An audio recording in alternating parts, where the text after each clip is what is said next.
کے، متقی بن کے، پرہیزگار بن کے، سجدے کر کے، اللہ اللہ کر کے کوئی بندہ نبوت کے منصب پر، نبوت کے فائز پر نہیں پہنچ سکتا۔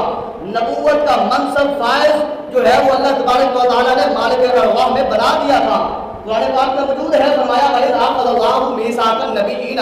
لَمَا آتَيْتُكُم مِّن کِتَابٍ وَحِکْمَةٍ ثُمَّ جَاءَكُم رَّسُولٌ مُّصَدِّقٌ لِّمَا مَعَكُم، کہ فرمایا وہ یاد کرو جب اللہ تبارک و تعالیٰ نے اپنے نبیوں کی روحوں کو اکٹھا کیا، رسولوں کی روحوں کو اکٹھا کر کے فرمایا اے رسولو، اگر میں تمہیں کتاب دوں،